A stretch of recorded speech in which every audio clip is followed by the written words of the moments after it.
Hey there everybody, this is Cholera and welcome to Game 4 of this Proleague All-Stars series. This might be uploaded a little bit out of order just because Diggity wanted to do it, do a very special commentary, so he is going to be posting it up and I will delay this, but I am casting this in order. This is Game 4 anyway, this is Boxer versus Yellow!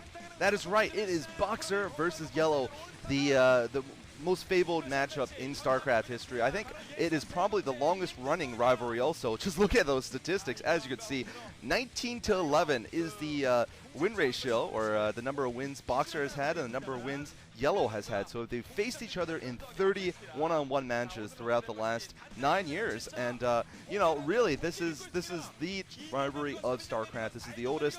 Both of these players started when the scene was very young, for those of you who don't know somehow. Boxer was just starting to play in 2000, or just starting to play in the pro scene, and he in fact won, I believe, the 3rd OSL, and won the 4th OSL also in 2001.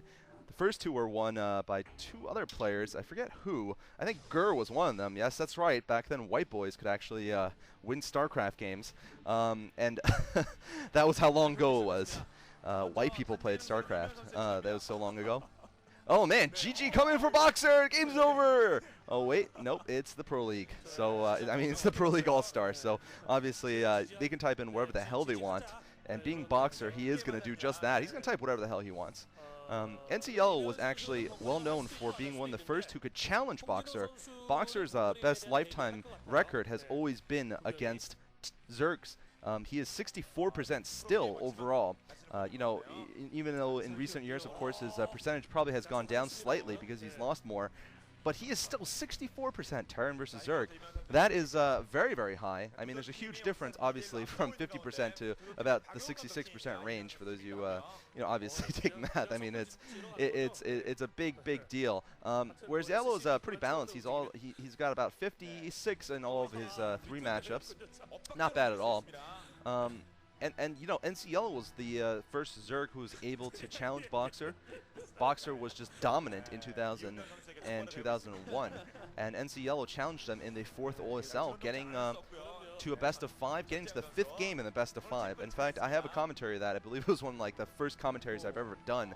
And Boxer, of course, won that. No spoilers, because NC Yellow has never won a single MSL or OSL title. He's won lots of other leagues, a lot of little leagues, rather. Not really little leagues, but invitationals, exhibition matches, promotional matches, all those things he's won, including against Boxer in some special matchups. But he has never won a single league, even though he does have a lot of silver in his closet. But, you know, I mean, we're going to see what happens here. Either player, of course, can win. This is Heartbreak Ridge. Fun map to play. I do like this map a lot. It's probably one of my favorite for the new map pool, or I guess the one generation that was just before this. Here we're seeing a 12 hatch into gas for NC Yellow. Maybe he's going to think about some nice Mutalisk micro coming up. World of Warcraft. That's what Boxer's saying. It's like, you're so bad you're playing World of Warcraft. No. So, I mean, this is going to be really interesting to watch, I think. So I was thinking earlier today, you know, it must be, you know, it must be pretty easy for the Korean Air Force must be pretty easy if the Korean Air Force players get to play StarCraft, right, on a team. And then I was thinking, oh wait, though. Oh wait, when the world is under alien attack, the Korean Air Force is going to be the first group of armed soldiers the world turns to. I mean, there's no one else who knows how to deal with aliens from a military point of view other than the Korean Air Force. I mean, Boxer, Yellow, Reach the Mantos, and a whole bunch of other guys, you know, are going to be the ones telling everyone what to do. Looks like the drone's going to get killed, by the way, and the factory build's opening up. You know, there's no doubt about it. Here we're seeing perhaps a Hydralisk Den. Yep, there's the Hydralisk Den, and it's going to be before the lair goes down. Boxer's taunting him, perhaps teasing him a little bit about that. It is going to be very useful against the Vulture, but I do think that, man, he might have been able to just get away with going to lair and then going to Hydralisk Den. I guess this is also to put pressure on Boxer very early on, but this is going to hurt his economy. It's also going to hurt his tech pattern. It's going to be a slow opening for him despite the 2-hatch gas. That's my point. But on the other hand, Boxer could be in trouble if there's a lot of Hydralisks and he just isn't prepared for it. Although he has spotted it, of course. Still, though, 2-hatch Hydralisks is a tough, old-school build to pull off, and there's no one more old-school than NC Yellow. He is the master of old-school.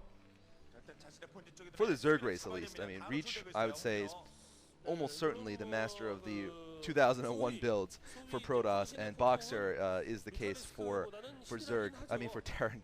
Although there's some other arguments you can make for other Terran players who play in a kind of old one-base fashion style against Zerg.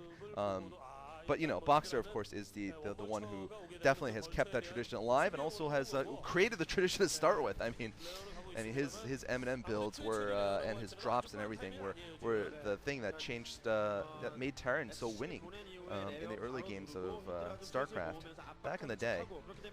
So yes, if the Zerg open up, you know, or any other similar alien race comes to Earth, the Zerg open up a portal or aliens invade, I'm telling you, we're gonna need Reach to tell everyone to attack the drones with their airplanes. I mean, the Korean Air Force will be on top of that. The world won't, seriously, they will have to think, well, who has experience dealing with aliens on a daily basis? And that, of course, is the Korean Air Force StarCraft team. Especially the Mantos.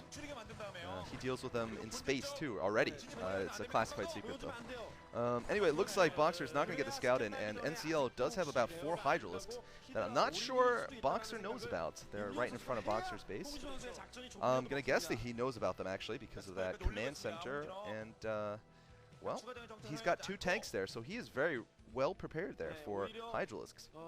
Definitely an interesting opening here. Not what I would expect from either player or on standard builds on this map, because usually when we see that machine shop, what we're looking to see is vultures with mines. And usually we don't see 2-hatch Hydralisks either, so this might be, of course, a reaction to the 2-hatch Hydralisks. Now, possibly mines are getting researched. Oh, wow, Siege Mode actually got researched first, so Boxer is very serious about not only defending against Hydralisks, but possibly pushing out and making an early termination to this game. On the other hand, he's going to be in big trouble against the Mutalisks that could come out very soon. I mean, I'm not sure if Boxer knows about this. I don't think he does. He may anticipate it, though, certainly. We're really going to need Air Force Ace, though. Tell us to kill the drones. Don't fight the enemy units. Kill their drones first. Kill their overlords. What else are the jet fighters going to do? I mean, they're going to learn about the Scourge. I'm going to guess, you know, this game, I've always come up with a theory that StarCraft is representative.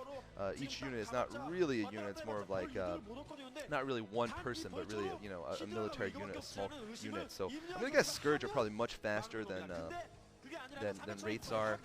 I mean, that the modern jet fighters are. They're probably supersonic.